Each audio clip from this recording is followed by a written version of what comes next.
Once upon a time, in a small, quiet village by the sea, there lived a boy named Leor. He wasn't like other children who played all day in the sunlight. Leor loved the night, the calm, the silence, and most of all, that painting tiny pebbles with his silver paint. He whispered to the waves, "If the moon ever needs a painter, tell her I'm ready." The sea didn't answer, but it shimmered, as if it had heard his words. That night, when Leor went to bed, something strange happened. He dreamed of a voice, soft, distant, and echoing, "Then come, little dreamer." When he finally reached the top, he saw her. The moon spirit.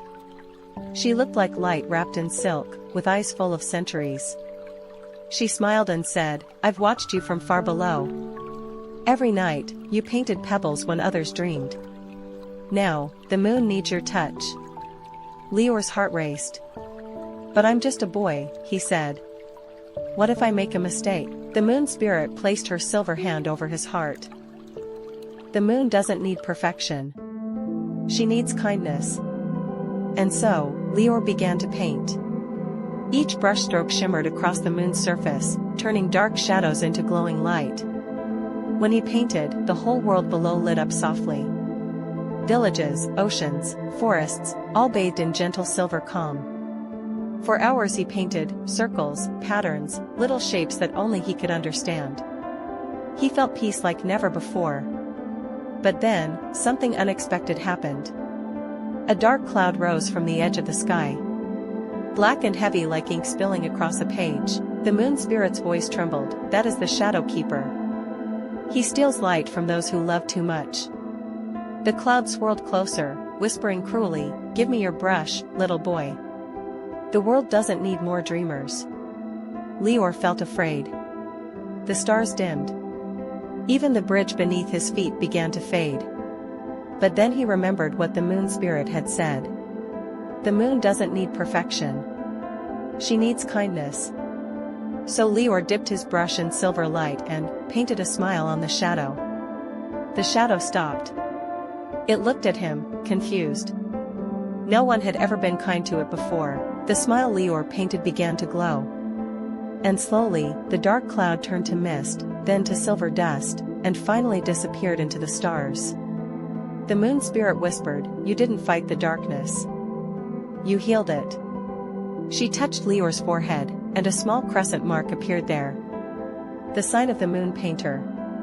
"Crescent moon," she said softly, "every night from now, your heart will know when the moon fades. And wherever you are, your brush will shine again." Then, with a gentle wave of her hand, Leor felt himself drifting down the silver bridge, back toward his little home by the sea.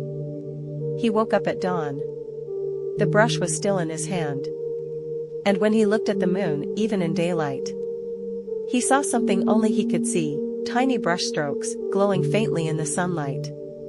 Narrator, slow, peaceful tone. Years passed. Leor grew older, but he never stopped painting. When nights were cloudy, he painted lanterns for the villagers. When storms scared the children, he painted stars on their windows. And when people felt lost, he told them, "Even if the moon seems gone, someone up there is still painting her." One night, many years later, the sea shimmered again. A silver bridge rose from the water. Leor smiled. He knew what it meant. He picked up his brush, looked back at his village one last time, and said, "The moon is calling." He stepped onto the bridge and disappeared into the light. Since that night, the moon has never gone completely dark. Sometimes, when the world sleeps and the sky is quiet, you can see soft, tiny silver lines across her surface. As if someone is still painting. Maybe it's Leor, maybe it's someone who still believes in gentle dreams. Either way, the moon still shines, because somewhere out there, a dreamer still cares enough to paint it. Soft piano fade out. Good night, and may your dreams always have a little silver light.